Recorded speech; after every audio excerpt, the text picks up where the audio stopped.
This conference will now be recorded.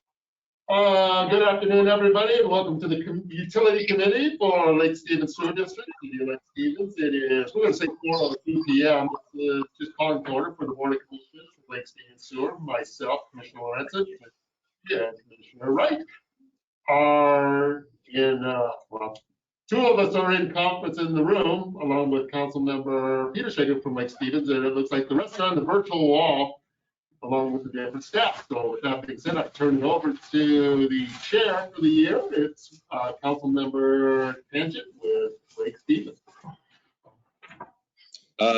Good evening, everybody, or afternoon.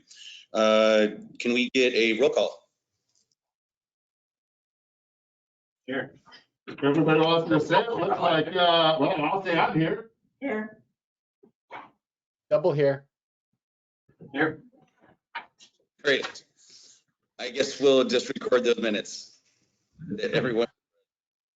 I think the other one that was missing was Mayor Gailey, is what they announced earlier, Marcus, that he wouldn't be available. Okay, great. So why don't we move to our, sorry, I'm trying to toggle between two screens here. Our first order of business here. Yeah, the public forum. Yes, is there anyone here for the public forum? Nobody in the audience at the district. Okay. Great. So I guess our next audit is project review. And we'll start with a Civic Center update. Okay, I'll take that one if that works for everybody. We had some discussion at the council retreat over where we wanted to go with the Civic Center. And I think everybody probably knows that a number of weeks ago we did put out a survey to kind of get some citizen input on a new library, and that included the Civic Center. And we got that feedback, and the library decided that they were going to go ahead and move forward with their project. And so we're still in discussions with them, but now that we've been looking at the budget, it's fairly large for the Civic Center. And while it's not off the table, we're looking at other options, such as utilizing existing city facilities and repurposing other facilities if we're able, just to achieve a new city hall somewhere within the city. We all know that the portables that we're in right now aren't a long-term solution. While they work now, we need to still stay the course. So everything's on the table right now, and that's kind of the update. If Councilmember Peters Hagen or Tangent have extra comments, please feel free. Gary, anything for you? No, I don't have anything to add to that, other than I think it was fairly evident it's probably not in the city's financial interest to move forward with the Civic Center on that site. So Yeah, that's all. Yeah. There was a lot of options for us on the table there, and that at the moment is, I don't think, met our requirement with our budget and so forth. So trying to weigh all of our options here. So great, let's go to our item B, the Costco roundabout construction beginning on 2/25.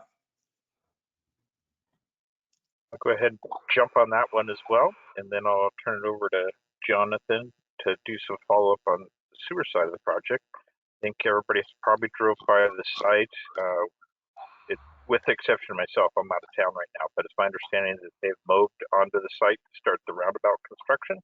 So that's really exciting. We'll definitely see some congestion there, but I couldn't be more excited that they're starting the project or moving forward.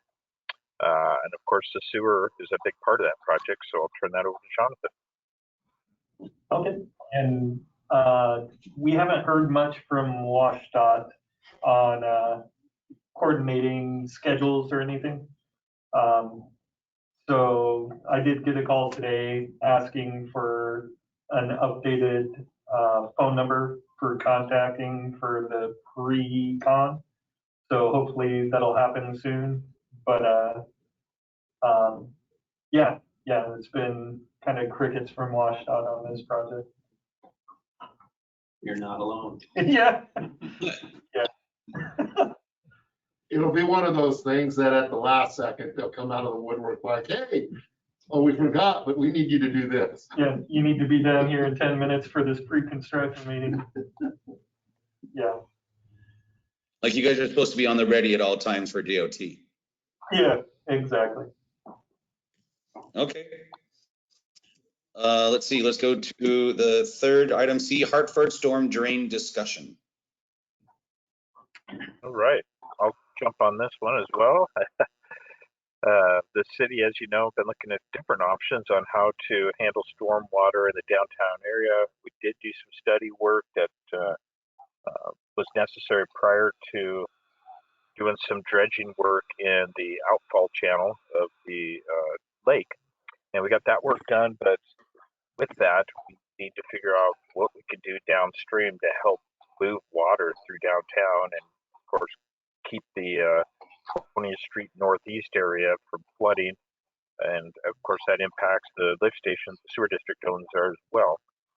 So we're going to start working towards figuring out what a feasibility study would cost to possibly reestablish the channel off of Hartford Road. The old channel that goes through the wetland would be north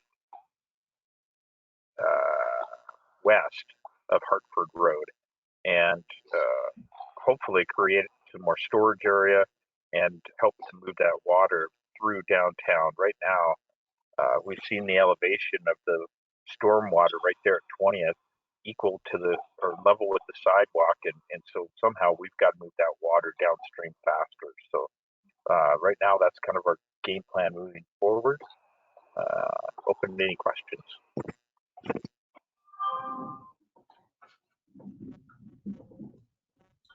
I guess one of the thought processes was to help you out with the I&I on 20th and so forth, and try to get this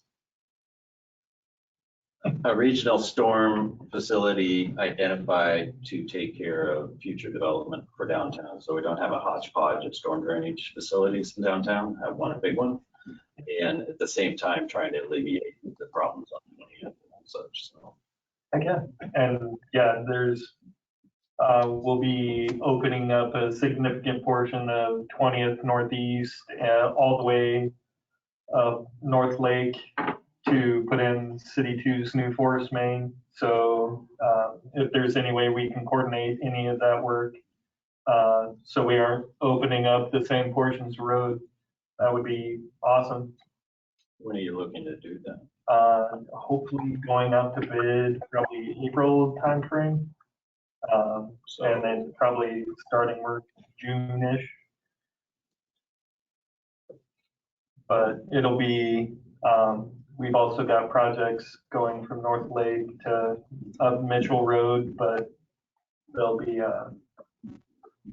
yeah, the bulk of the excavation will be in 20th Northeast. Aaron's aware of all this. Yeah, we talked to him about some of the business loop and Festival Street interacting there. So, yep.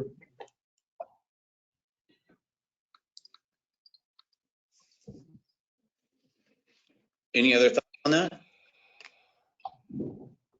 Nope. Okay, we'll go to item D, adding a GFC specific to ADU discussion. I might chime in on this since I was the one that asked that this be added to the discussion. Lately before the state legislature, there's been a lot of talk about the missing middle and affordable housing, things of that sort. And, one of the things that we haven't seen so much of it here, but I think it's probably a component of addressing affordable housing, and that's allowing for the ADUs, accessory dwelling units, in the backyards, side yards, whatever. And so the thought was, since those units are limited in size, it's not a typical single family residence. Could there be, within your rate study that's coming up, maybe a provision to address that with a lower GFC? And I totally respect, you don't want to come up with all this hierarchy of GFCs for every little thing, but I think it's probably going to become more of a utilized tool as far as, creating density and so forth. And so just wondering if there could be some consideration for that. You could certainly say no, but I just thought it'd be worth putting on the table since it's kind of, in the discussion phase right now for everything. So. And right now, currently, we do have a GFC specific to ADUs. It's 0.778 of our regular GFC, but there's a square foot limitation on that. It's 600 square feet or less gets the 0.778 GFC, and then anything 600 feet or above gets the full 10,400 GFC. Marcus, I don't know if you know, or Gene, what our square foot limitation is for the ADU. I thought it was closer to 1,000 square feet. I thought it was closer to 1,000 square feet as well. Yeah, so maybe if that consideration of increasing that square footage could be made, that'd be great. What would be nice to know is, do you guys know in the city how many lots you have that could possibly qualify for an ADU? Because obviously you gotta have a good sized lot. You're not gonna put it in a 3,000 square foot lot that's already there, but I mean, because I think that then could take into account as we do some calculations to know that we could possibly have that. Gene, maybe I think there's only been like 20 to date, I think, that Russ has talked about. Maybe it's more, but 22 or something. And I think there were a few grandfathered in from the county, so they'd probably be a non-conforming use now, but yeah. So I don't suspect there will be huge numbers, but again, trying to help that affordability issue with the $13,000 GFC is on a 1,000 square foot unit is kind of like, ouch. So. Gary, was it a percentage of the square foot of the main structure, or did we do a flat rate, square footage wise for an ADU? I don't recall. I want to say it was, maybe it's a combination of both, not to exceed 1,000 square feet or something. Right. Did you guys have a minimum lot size that you were already saying that? Yeah, I think there was. And I mean, primarily it's going to be in that older section of town and so forth. Right. It's not going to be in new subdivisions. No, it'd just be interesting to see, because I mean, obviously that benefits the city, it benefits the district, especially when it comes to having the facility charge and pay that debt. So, if it's something to capture, even if we recalculate some of the costs versus not having it at all. I mean, I'd rather have an option there that the organizations could look at, because we're needing density, needing, a lot of the things that I think, people putting ADUs there for family members and things like that. So why don't we have, if we could have someone from the city take the action of pointing us to or providing us, the information that defines either what you're looking at or what you've adopted, and then our staff can compare that to what we already have in terms of, ADU accommodations. And then maybe we come back to this group with, here's some options, some recommendations to sync them up or to try to tie them together. Is that a way to action it appropriately? Yeah, we can certainly do that. Kevin, it was more in I know you're doing this CPH or CHP or whatever study right now. And so that's kind of what I was trying to get at, was to have them incorporate that in there. No, and it'd really be just doing your guys' minimum size, because that's what's really going to play in. I think if we can adopt something, if it has to go for the board and say, okay, we're going to adjust it to this to make it, cost effective for everybody. And would you guys mind if we reach out to some of the city folk to try to get some GIS data from them? Then that way we can incorporate it into our GIS and run a search on lots that would meet the criteria for. Yeah. Yeah. I mean, I'll prep Russ and say it's coming from you and stuff, so that's fine. Okay.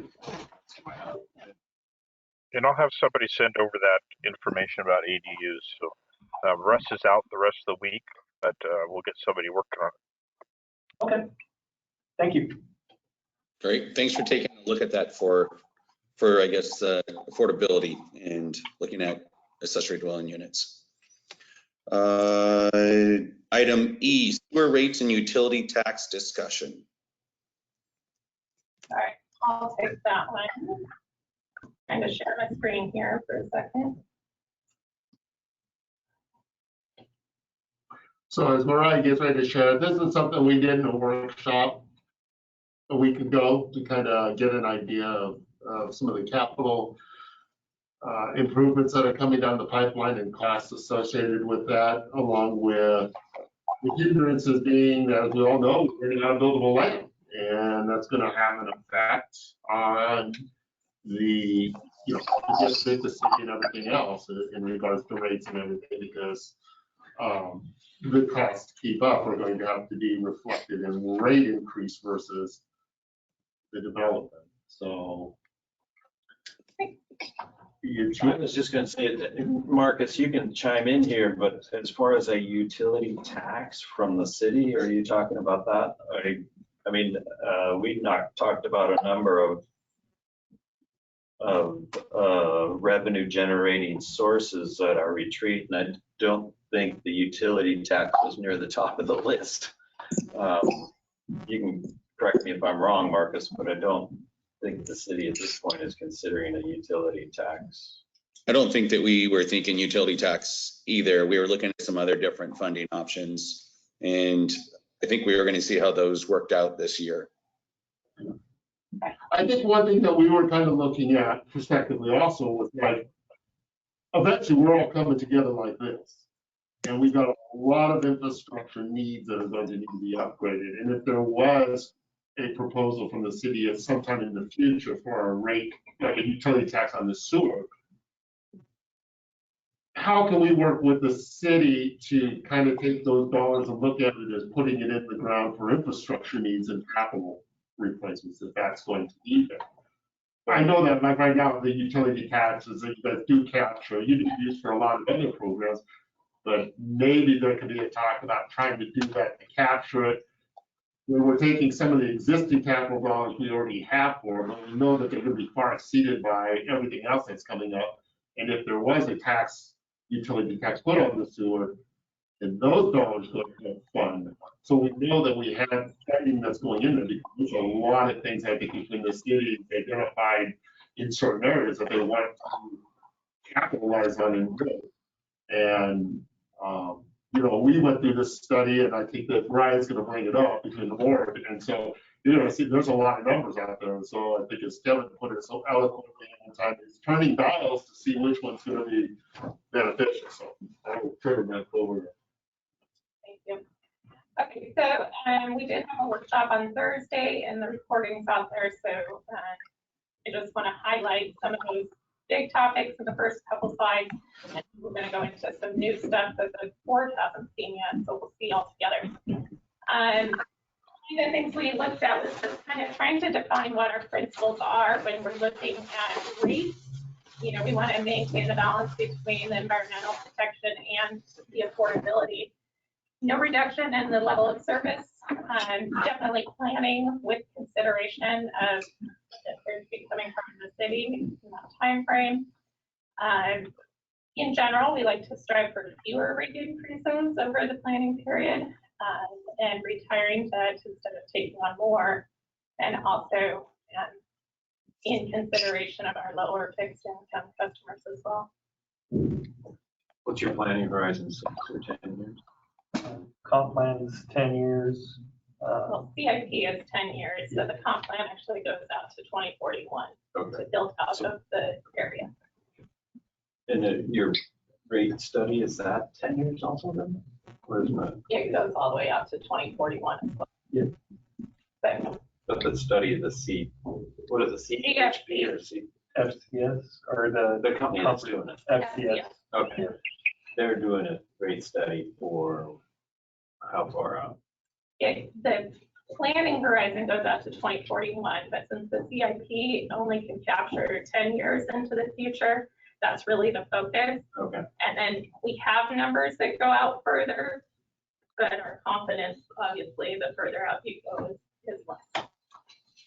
The one thing that's convenient about the 10-year window is that it also aligns with the ILA, right? I mean, the 2033, it's about, we're in the same type of framework. So a 10-year window seems to make sense as we look at planning rates. If we want to do fewer the better, and make sure that when the 2033 date comes up, that the district is handed to the city, or we integrate it with minimal to zero debt and capital that doesn't have any deferred capital Easter eggs in there for the city to have to deal with.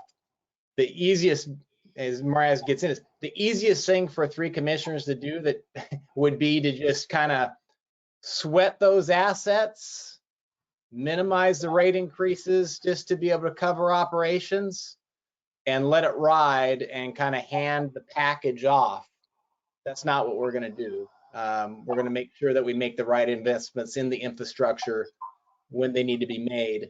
But there's some hard decisions in this because of the buildable lands, a lot of this impact is shifting to the ratepayer. And I'll turn it back over to Mariah to get into the details. All right, so this first graph that I'm showing up on the screen right now, it shows our debt costs and our total O&M costs, so our OpEx. And so the idea is that we've been in this mode of trying to retire debt to free up more OpEx dollars or rate dollars that can go to OpEx. But we hit that peak of where we were getting the benefit out of this in late 2021. So at this point in 2022, there's about a $4 per an ERU per a month deficit in how much rate dollars is coming in versus how much our O&M costs are going to be. So keep that number in mind. This slide has been updated since Thursday to include the actual average ERUs for 2021. But you can see the number of ERUs we're expected to have obviously plateaus. We're slowing down right now, and then we're going to plateau off. And that's important to us because in the past, 100% of the connection fees that came from new ERUs connecting to the system went all to our capital fund. That's how we were paying for the plant. We paid for, expanding the system or maintaining the system. And since that income source is dropping off to nothing by 2029, we got to find a new plan, basically.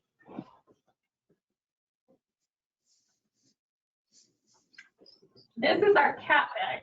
So the blue line is what is in our capital improvement plan, and the tops of those. The orange line there is what we expect to come in for revenue. So obviously there's a problem there. The blue line is bigger than the orange line. That gap right now is massive, right? So for 2022, we're looking at a deficiency of $26.33 per an ERU per a month if we were to cover those costs of the 2022 capital improvement projects. This already assumes that we've gone up to the higher GSP that the SPS group has already calculated at the $13,500 per connection. The revenue is based on the orange line is based on the existing revenue structure, the $86 a month.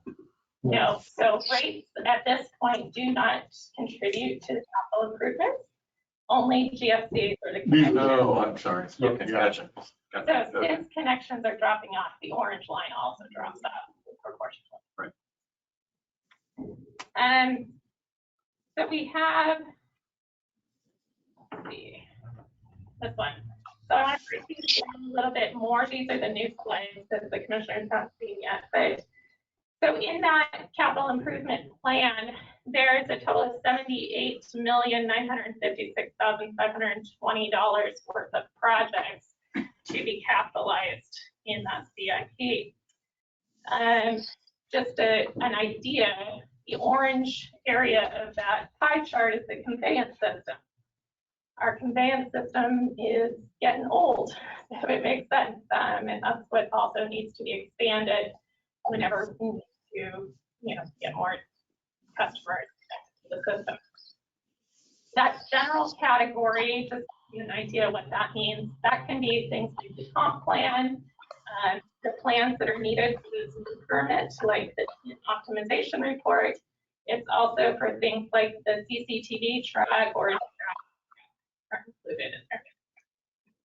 The blue box is the treatment plant, which makes up 11% of these costs.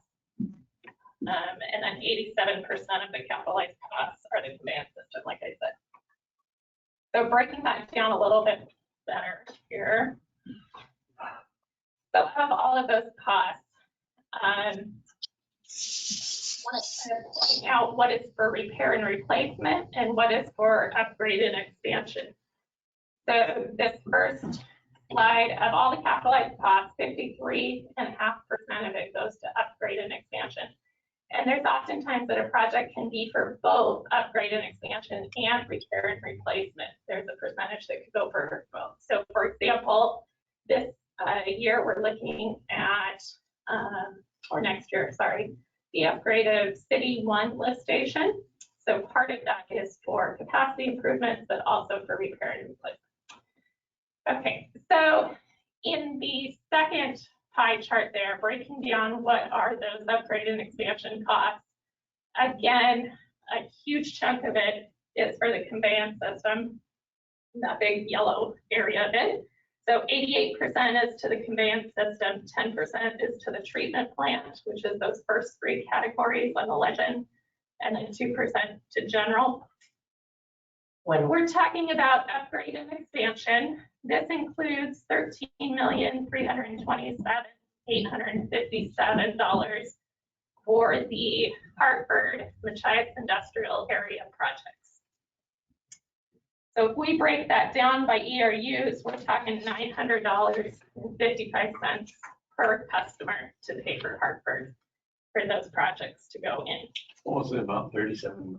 No. 13 million. 13 million. 13.3 million. That's a total of 8 separate projects in order to get that area done. We have the projects right now slated between 2024 and 2029. We just now have to figure out how to fund them. So if we, do we break it down per an ERU per month? Because we're talking $75 per customer per month if we were trying to fund them that way. That's based on existing land use.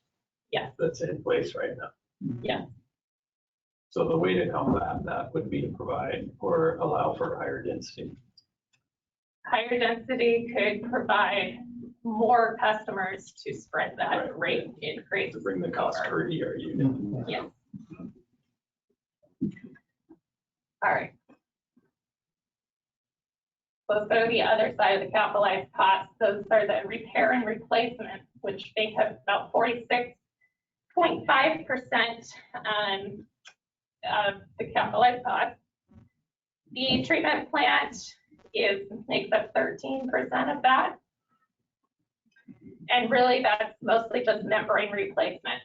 So we know we've built that in and that'll be under filtration. And we've tried to spread that out over a few years so that we can get the best benefit out of that project. But 84% of this is still the conveyance system. The largest project that we have for repair and replacement is an ongoing pipe replacement project. And that's about $16.5 million in order to do that. If I was breaking it down per an ERU per month, that's $9.40 per customer to pay for that one project. I want to show you a little map. What we have in red here on the map is about 19.5 miles worth of pipe that is 50 years old or older. 50 years is a kind of magic number in that that's when the concrete pipe is really breaking down, and that's the whole life expectancy of it. So we are required to report back to ecology with our NPDES permit what our plan is to repair and replace aging pipe and replace 50% within the life cycle. Anyway, so this pipe replacement project is fairly important in that there's really quite a bit in the district that we need to get done. Okay, so all of that being said, there are a couple different strategies that have been presented. The first one was the original one that the SCS group had presented to us. It's a nice and steady $90 per an ERU per month in 2022. That's a rate increase of 4.7%, and then doing rate increases every 2 years. So going on the even years to 96, 100, 104, 108, 110, 12, 14, so on. And then with that, it would require us to take out 38.4 million in new debt issuance in 2025 and 2028 to cover the capital costs. And then what we talked about on Thursday was the other end of the spectrum, kind of the aggressive approach. If we jump to $112 per an ERU per month in 2022, it means no additional rate increases out the life cycle as far as we're looking in the model for 2041, and no new debt service. And then we kind of go with something kind of in the middle, $99 per an ERU per month. So 99 comes from the current 86 plus the $4 that we know we have a deficit in the O&M for 2022, and then $9 per an ERU per month just for that pipe replacement project to try and get that out of the capital and covered by rates. So 99 per an ERU per month. What that does in the model is give us one additional rate increase in 2027 to $110, and then we can make it all the way up to 2041, presumably. That does require us to take out debt one more time of $21.4 million in 2027. And that is all I had for that. Any questions or clarifications I can help you with?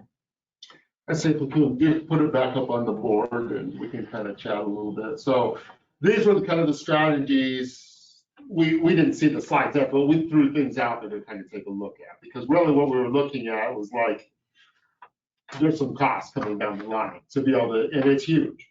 And, you know, to go from an $86 right now to 112, it doesn't take on any debt service, but it is a shock to the system.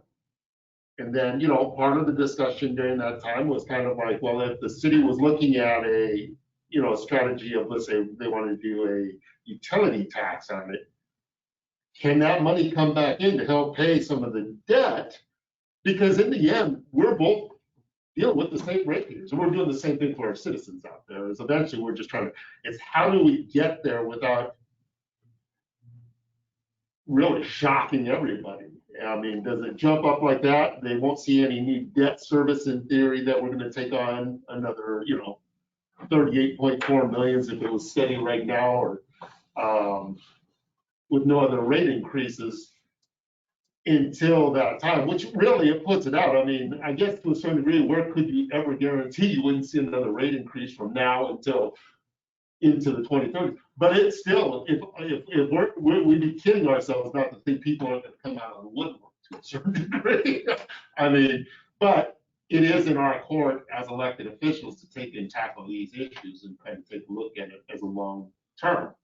And it all depends where people feel comfortable with it. But it was something we'd asked our staff to say, hey, let's kind of get some numbers added to this, present it to our partners to kind of take a look at, because I can guarantee you guys are probably facing some other things on the other side that we don't deal with in regards to transportation and other costs that are to running a city. I mean, that is the reality of, I think we're all living. So, but that's really kind of where, so open it to questions.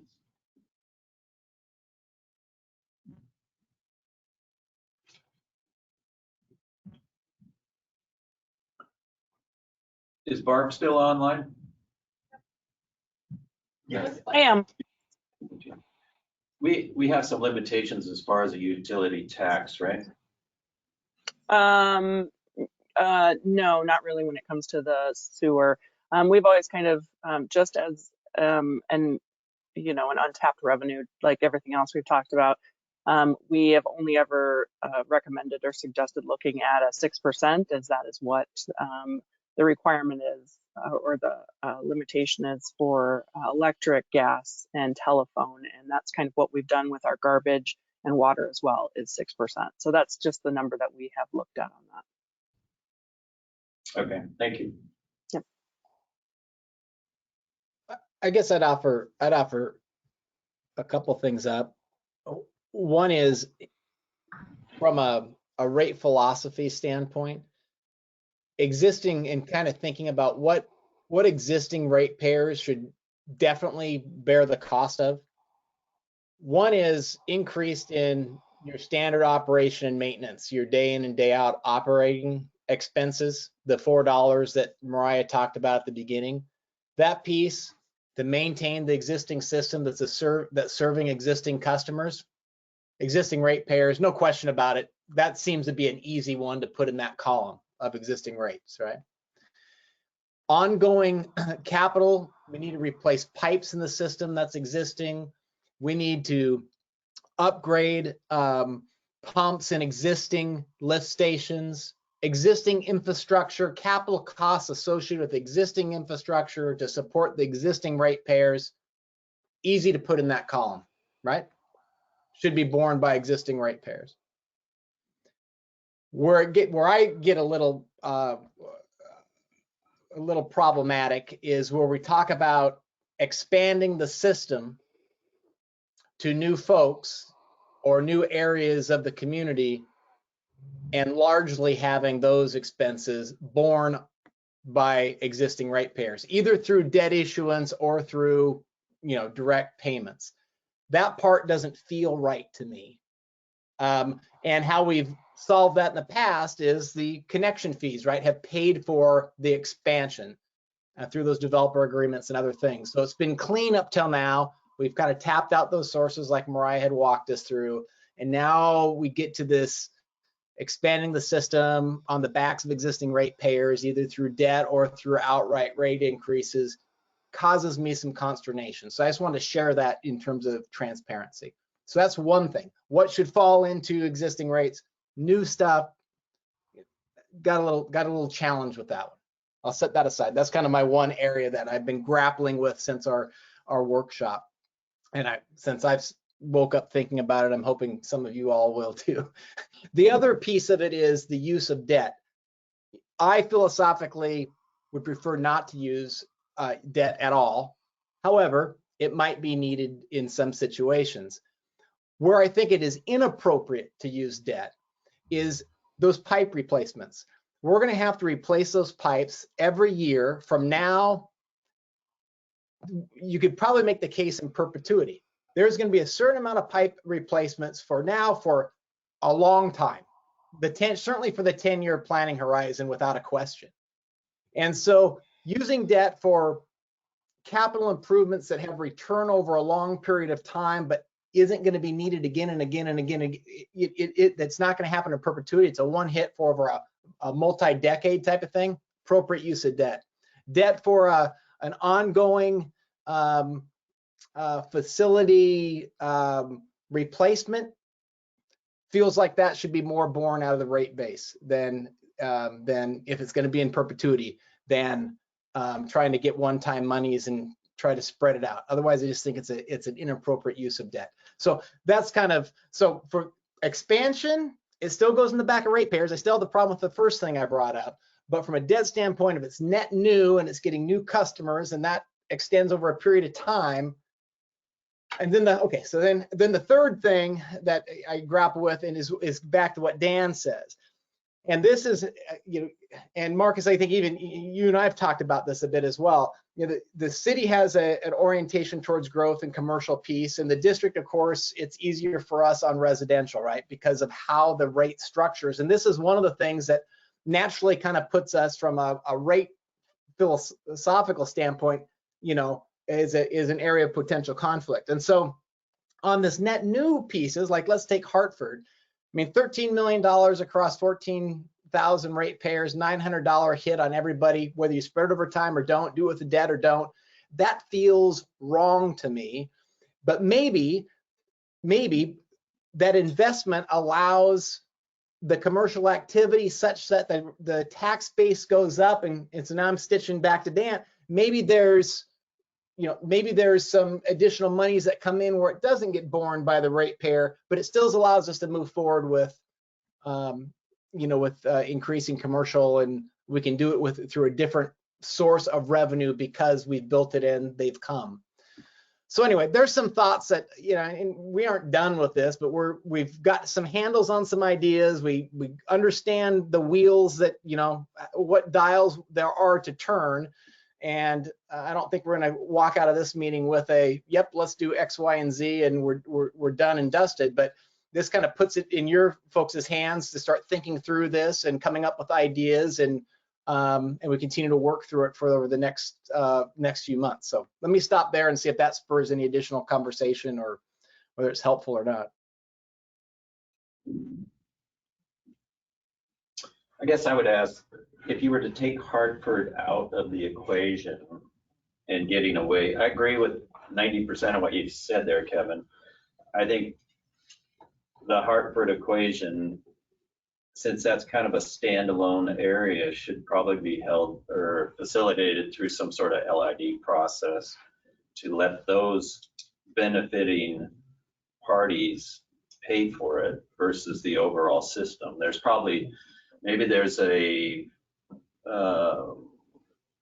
lift station that benefits both existing and new that would maybe enter into the mix or something there that would be justified. But I would think because of this inequity, I guess, of these rates and so forth, it would seem to me that you'd have to push the Hartford situation back to an LID situation where that specific area bores those costs because they're the ones that are benefiting by that. So we've had some discussion on the council side, me in particular, that says I think Hartford needs to be rethought in a total different atmosphere and get rid of this idea of an industrial commercial center because it hasn't worked for 40 years. That we're not getting any relief from the county as far as new UGAs, that maybe that needs to be treated as our new UGA and do a master plan, some sort of mix of residential, commercial, mostly residential, but some sort of commercial mix, and get rid of this idea of this industrial stuff because it hasn't worked. So and the only way you're going to make it acceptable to those parties is to give them density that actually pays for that $13 million. So you're not going to get there through industrial commercials. No, and I think I have to, Gary, on that because, I think a few of us have been around here a long, long time, and we've seen many plans come in. And what you don't want to run into, which you guys know, is when I was there, same thing, is you get incompatible zoning. You get an industrial park that caters to, well, one of them being where a lot of the septic systems are dumped, and it's next to a neighborhood that doesn't like the smell. The headworks because it is not contained in a building. And I know that the city is really pushing and it's really revitalizing the downtown. But if you're going to make the downtown, effective, it's got to be bigger than the footprint that you've got. I mean, I truly believe that really the downtown core should have started at pretty much 27th and Grade, came all the way down, worked its way out to the waterfront, all the way to Mitchell Road as a redevelopment. if you're trying to reinvent a resort type, a Chelan, or try to get the people in to want to come stay downtown, spend some money, and have the ability to have commercial development down there, you need a big enough area to draw them in. Because unfortunately, as a few of us in the years have seen, Lake Stevens core, the downtown core, is so far off the beaten path that you don't mistakenly drive down it unless you're absolutely lost, because there is no major highway connecting the downtown core. You either got 9 or 92, and most people will find their way around to either make it to Marysville or Granite Falls, and they didn't even believe. I mean, how many times over the years everybody thought Frontier Village was Lake Stevens, when really it was the little spot on the northeast corner of the lake that you never really were able to get to. So that may be the discussion, because like you said, the Hartford, for when I was with the city many years ago, we wanted an industrial, we wanted a lot of stuff. Unfortunately, a lot of that land's now turned into storage units. And you don't make any money on storage units, it's dead space. So we're not going to attract the manufacturers that are going to come and want to put in a big enough facility now, because the land has become limited. There's no way to discharge, sewer and anything else in that area as part of even drainage. So Just to answer the math question there, 13 million across 14,000 ratepayers, that's $923 per. If you lump that all in 1 year, it's about $77 a month. Clearly that doesn't work. If you divide it out over the 10 years and did the project at the end of the 10-year planning cycle, it would represent $7.73 per month starting now to be collected to be able to do that project at the end of the 10 years. So it's a tough one. No, absolutely. And I feel for our city partners, because you guys have the land use authority. It's in your court. I mean, they're trying to come up with ideas to bend it and make it reasonable without having not only the ratepayers come after us and bang on the doors, but also you folks, because the decisions that are made. So is one of the actions kind of coming out of, so Hartford, because it was, it's kind of the easy one to kind of galvanize that, where are we coming from a philosophical standpoint and so forth. Is one of the actions that we want to take out of this is to come together as a team and say, let's re-scrub that list of the net new portion of the conveyance system. Let's re-scrub that from a capital standpoint and put that back into the plan, because keep in mind, we scrub that down, we put it back into the equation, it won't be 13.5 anymore for GFCs, it'll be something less, right? Because we're pulling capital out of that conversation, and that's okay. Should we scrub those 8 projects down one more time as a group? I mean, I'd love to have the conversation.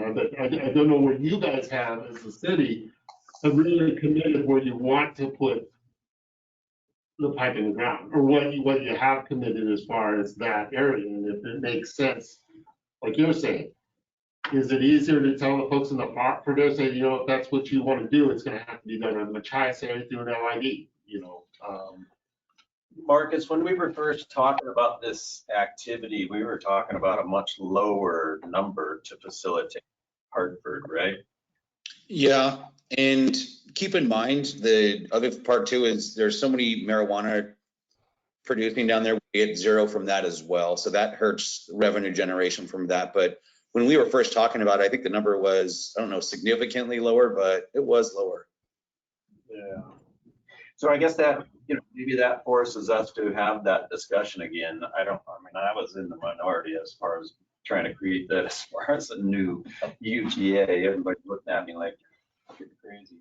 But maybe that's what it is. We got some reality dollar numbers that it ain't gonna happen unless you do something different.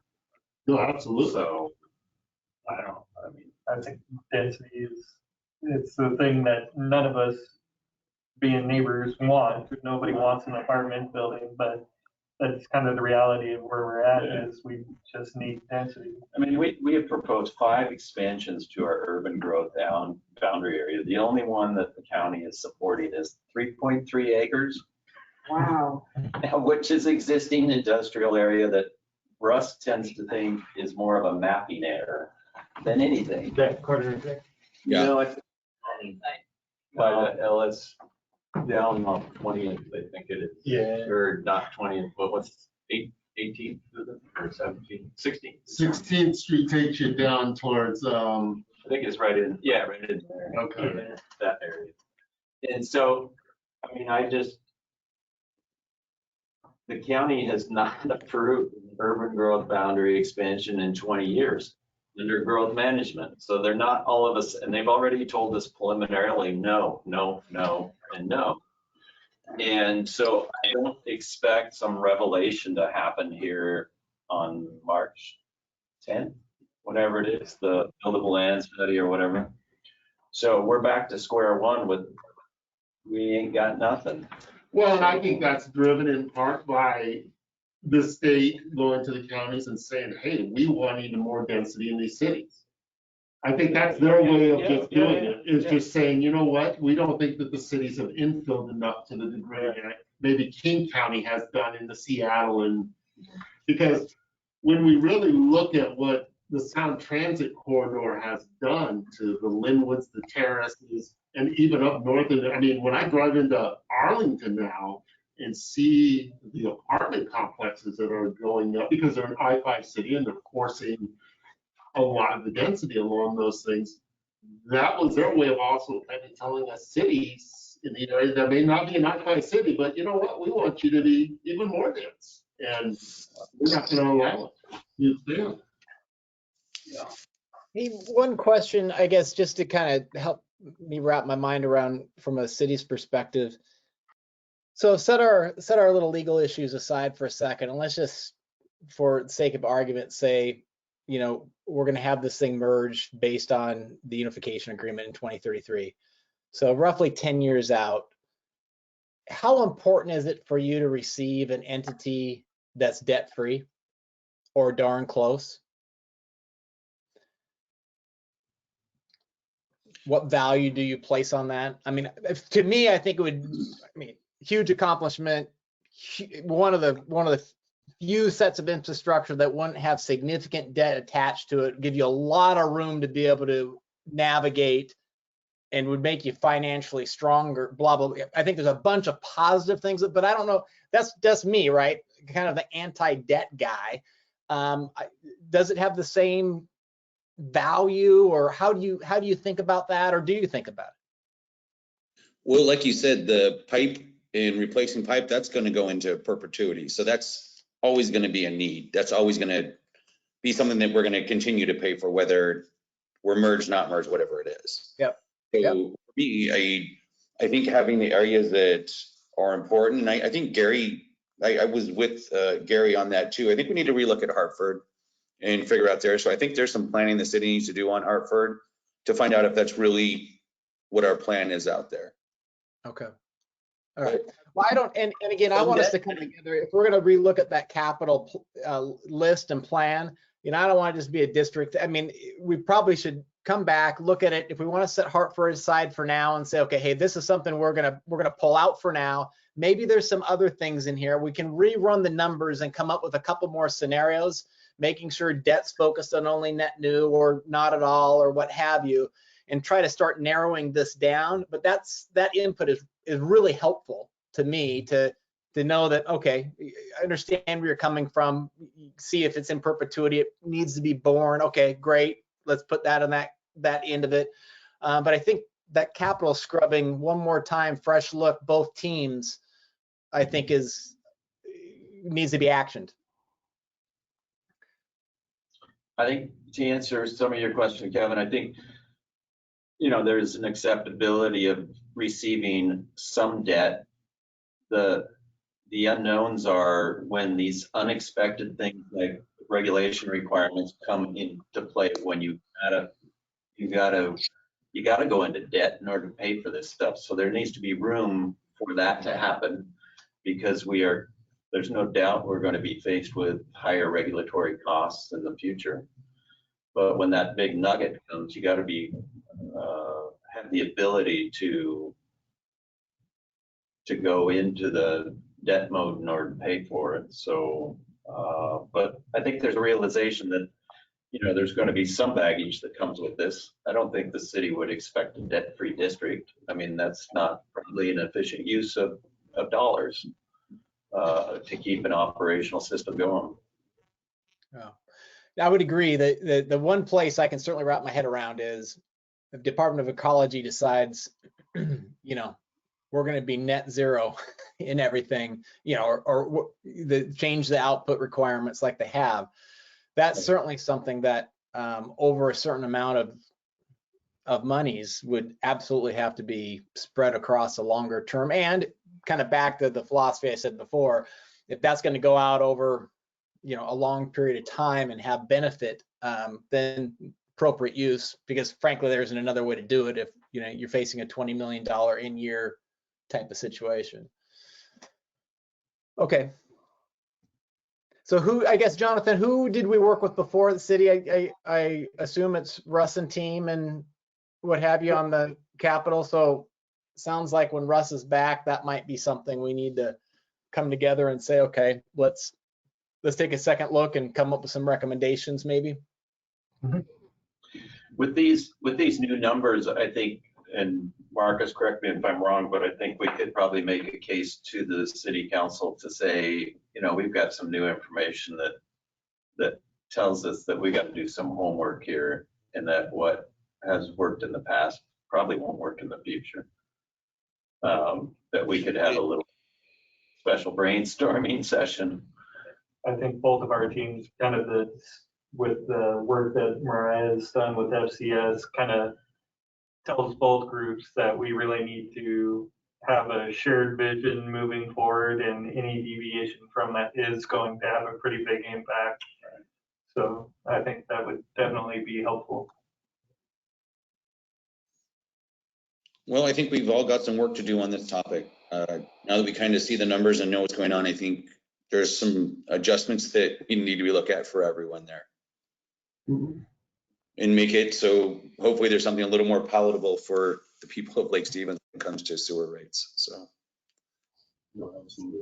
I would agree. I mean, I think that, well, I can say this is probably one of the best meetings we've had in a long time as far as getting things out there and kind of coming up with a shared idea and looking at things.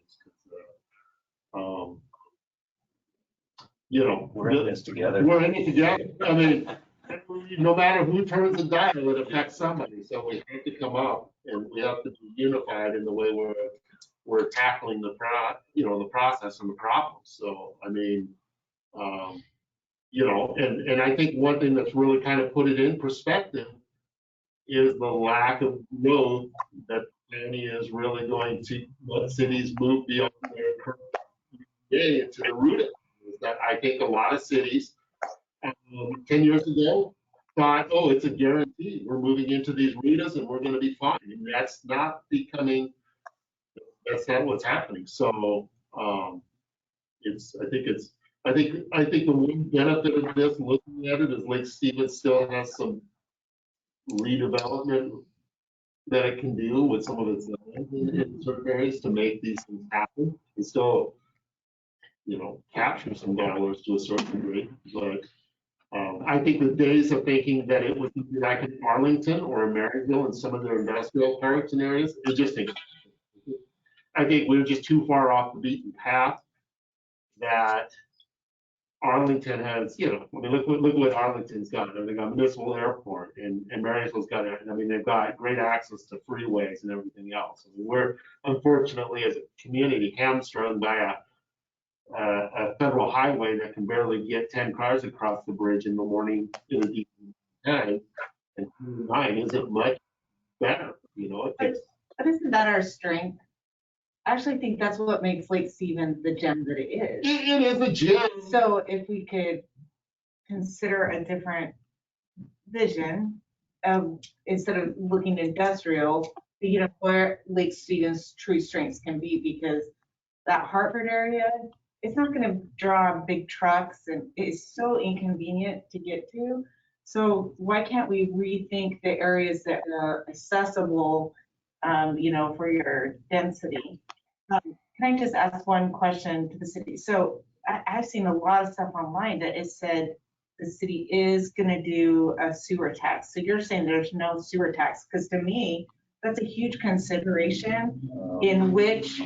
There's a lot of things that particularly Oh, I know. about the city out there. that- I know, that's why I wanted to just ask, because like, as a regular citizen, to think know. of like $99 plus a 6% tax, Yeah. when gas and groceries and everything are at their high, I hate to do that to people. So you're saying no sewer tax right now? Correct me if I'm wrong, Marcus, but there has never been, in my 6 years on the council, never has been a strong or even remotely strong conversation about a utility tax beyond what we already have in place. And there's been some things on Facebook here recently talking about the Right. city implementing a sales tax and so forth. Yes, it's under consideration, but the context of the conversation is never disclosed as to what it's for. It's absolutely amazing as to these individuals that are out there Right. with this, knowing so much about the city, and they don't talk about the entire conversation. The potential for a sales tax is to help us with our infrastructure. We have a huge deficit that has not been paid for a number of years. And the context of raising taxes for the sake of paying for staff, that's not what we're talking about. We're talking about paying for our roads and storm drainage system that is in desperate need of work. For instance, where we're at today, which is not very good roads, should be spending about $1.4 million, $1.5 million a year. We spend about $400,000, and that goes back years. So we're in a hole to get. We're just out of the starting block. We're in a huge hole in deficit. So This is way off the subject, but one thing the city could consider, I felt like that Mayor Spencer did a good job of, is that he would be the mouthpiece on Facebook of saying what was happening. So you could actually get ahead of all And the criticism. I would agree, and I wish the mayor was joining us today, because I think that the onus does fall on his lap as the mayor. The executive of the organization, because he represents, as the executive branch, the right, wrong, or indifferent. Sometimes that's what it's stepping out when it's not comfortable in saying that. Because you're right, there's a lot of Facebook keyboard jockeys going to town with things they have real understanding on, because they heard it, they heard it through a rumor. By the time it gets out there, it does make it. But I think that that's one thing that sometimes is not addressed until it just morphs into something completely different, and there's just a lot of mudslinging that goes on. I can't speak for the mayor any more than I don't think that the council wants to speak for the mayor, and I wish that the mayor did. You guys could control the narrative so much better than what's happening right now, because just as a regular person, I totally believed everything. Do you know what I'm saying? No, Because I didn't hear I haven't heard otherwise. That's just my little. So we're going down a little bit of a rabbit hole. Marcus, I think we've wrapped up the rate discussion. Yeah, I think we're good there. I'm up against another meeting, and Gene had another meeting, so any other new business for the good of the order, let's set another meeting so that way we can, Yes, no, absolutely.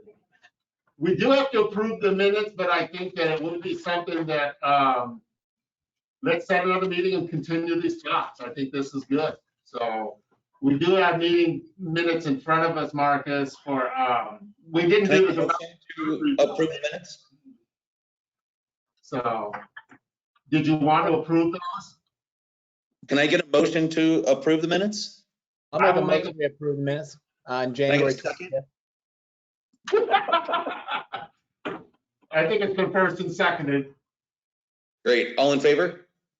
Aye. Aye. Any opposed? Great. So then we've approved the minutes. Let's set a date for our next meeting. Do we want to do it next month, the same time, 4 o'clock, Yep. March 22nd?